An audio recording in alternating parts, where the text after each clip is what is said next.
Shalom, shalom. All praises to Yahweh. Barakatah Yahweh. Barakatah Yahweh. Barakatah Yahweh. What's going on, Israel, man? We're going to go ahead and we're going to try our best. We're going to try our best to go ahead and get this finished, man. There's been so many little stumbling blocks right here, y'all. I'm going to keep going. So just go ahead and get this out the way. We're going to be using the Torah, the Book of Jubilees, and also the Book of Jasher.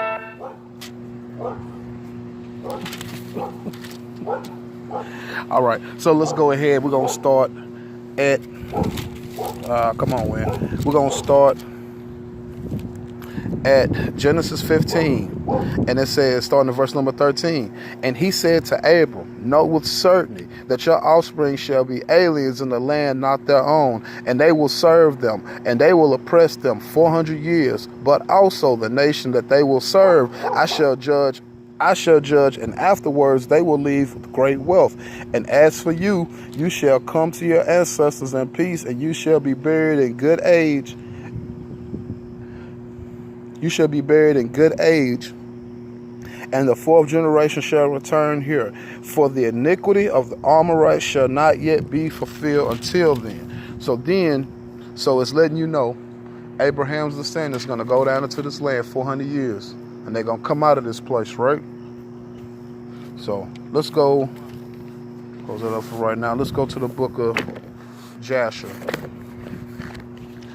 And let's start this on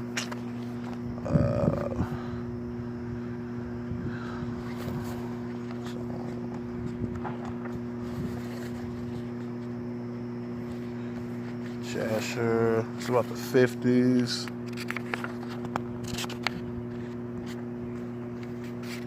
All right, so we're going to start Book of Jasher, chapter 57, starting at verse number 53.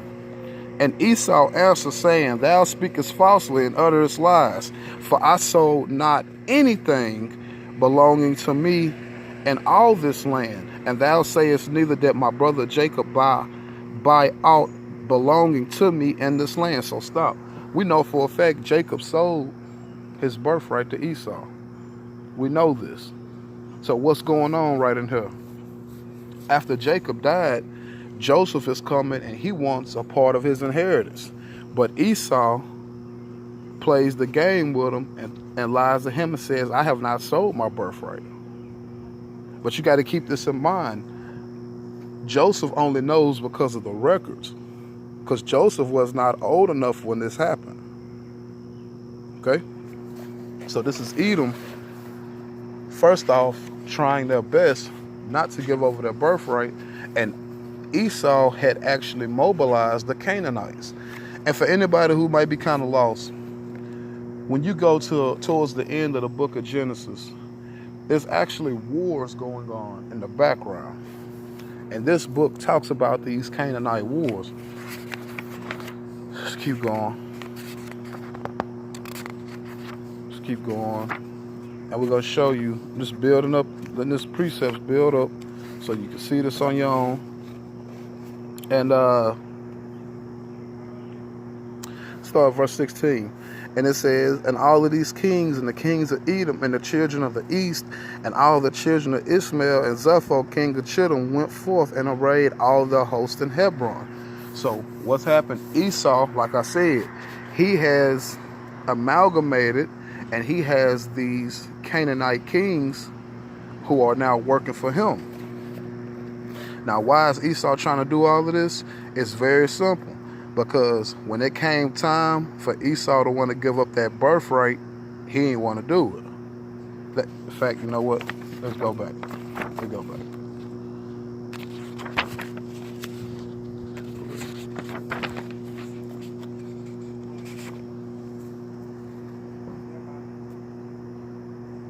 Okay.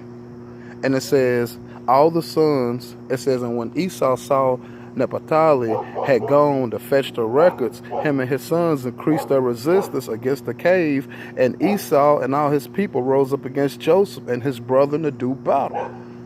So that's Book of Joshua, chapter 55, verses 60, 61. So why is that? Because Esau now knows it's time to come off that inheritance, and he don't want to do it.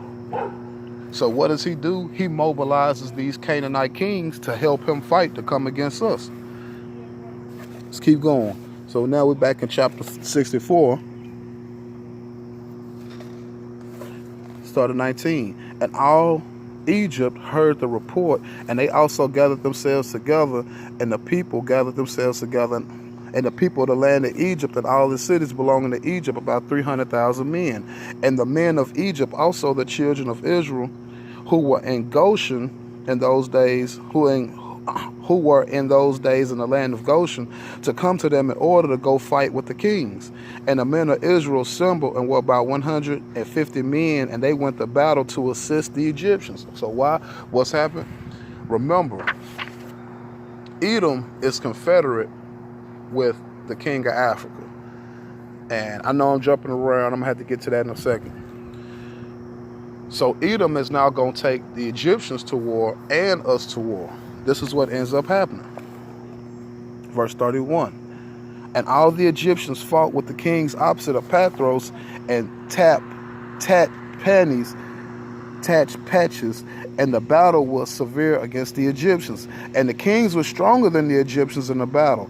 And about 180 men of the Egyptians fell on that day, and about 30 men of the forces of the kings and the men of Egypt fled before the kings. And so that the children of Ishmael pursued the Egyptians, continuing to smite them until the place where the camp of the children of Israel. So what's done happened here? The Egyptians are getting their ass kicked. So now they actually have got pushed back all the way into Egypt.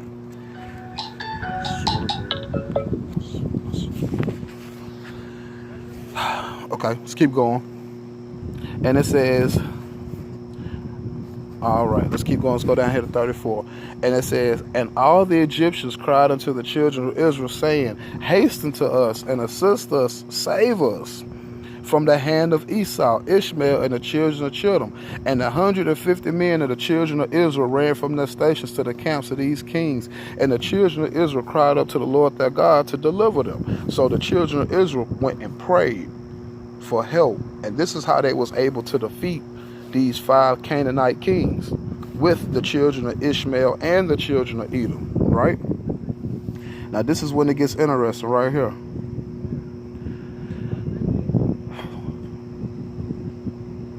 Let's start here. Let's start here. And the children of Israel did these things cunningly against the Egyptians, because they had deserted them in battle, and they had fled from them. And the children of Israel slew the men of Egypt in the road in this manner, about 200 men. And all of Egypt saw the evil which the children of Israel had done to them. And all of Egypt feared greatly for the children of Israel, for they had seen great power, and no one man of them had fallen. Here you go, y'all.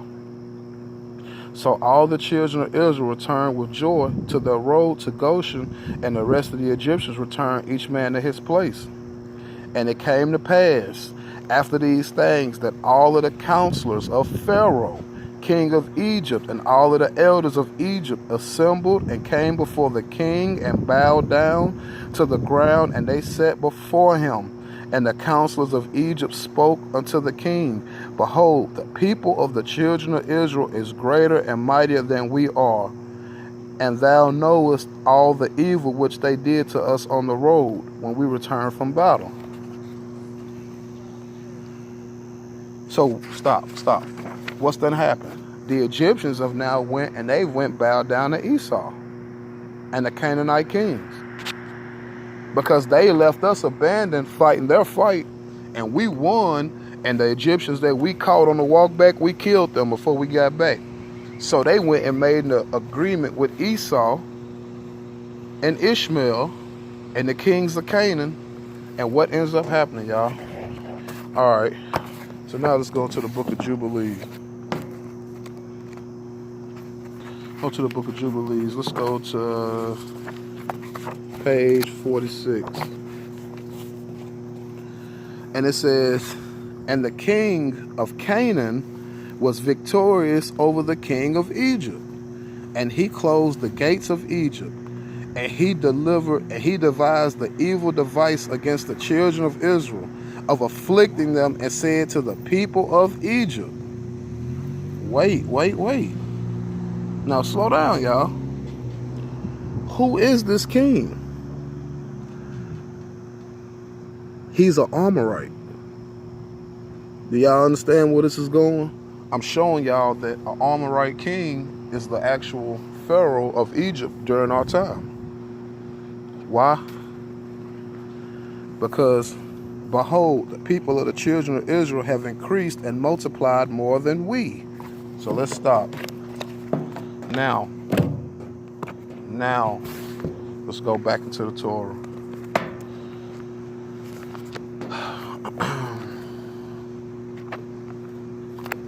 And let's go to the book of Exodus. Running out of power here, so I gotta try to make this one good. Alright, let's go to Exodus, the first chapter, and let's look at this in context and see, does this make any sense now? Exodus 1, starting at verse number 1. And these are the names of the children of Israel who were coming to Egypt with Jacob. Each man in his household came: Reuben, Simeon, Levi, Judah, Issachar, Zebulun, Benjamin, Dan, Naphtali, Gad, and Asher. And all the persons who emerged from Jacob's loins were 70 souls. And Joseph was in Egypt. Joseph died, and all of his brothers and the entire congregation. The children of Israel were fruitful and teemed and increased and became strong, and very much so that the land had become filled with them. A new king arose over Egypt who did not know Joseph. Thank you. Wait. He said to his people, behold, the people of the children of Israel are more numerous and stronger than we are. Come, let us outsmart and become more numerous. Come, let us outsmart it, lest it become more numerous, and may be that if a war will occur, it too may join our enemies and wage war against us and go up from the land. So who is this? Let's go back one more time. Go to Genesis 15.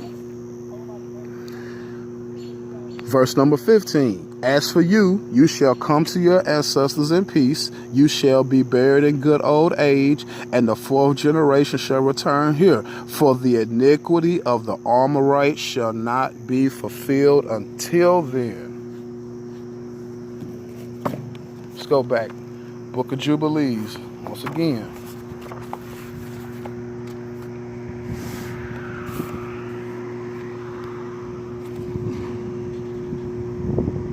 Now, it's telling you, and the king of Canaan was victorious over the king of Egypt, and he closed the gates of Egypt, and he devised the evil device against the children of Israel, of afflicting them. And he said unto his people of Egypt, behold, the children of Israel have increased and multiplied more than we. Come, let us deal wisely with them. Don't y'all get this, y'all? I'm trying to show y'all. What I'm trying to show you is the king of Egypt at the time that we was in Egypt, or the Pharaoh of Egypt, that was an Amorite king. Because why? If you look up all your research, anytime it keeps saying the king of Canaan, that's the Amorites. Because the Amorites were known to be the strongest, quote unquote. They was known to be the strongest of the Canaanites.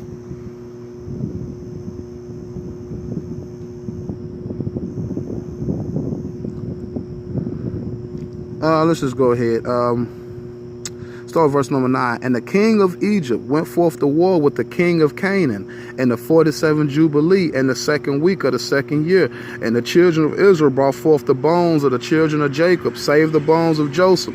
And they buried them in the field in a double cave in a mountain. And the most of them returned to Egypt, but a few of them remained in the mountains of Hebron and Aram, and the father remained with them. And the king of Canaan was victorious over the king of Egypt, and he closed the gates of Egypt. And he devised an evil device against the children of Israel of afflicting them, and said to his people of Egypt.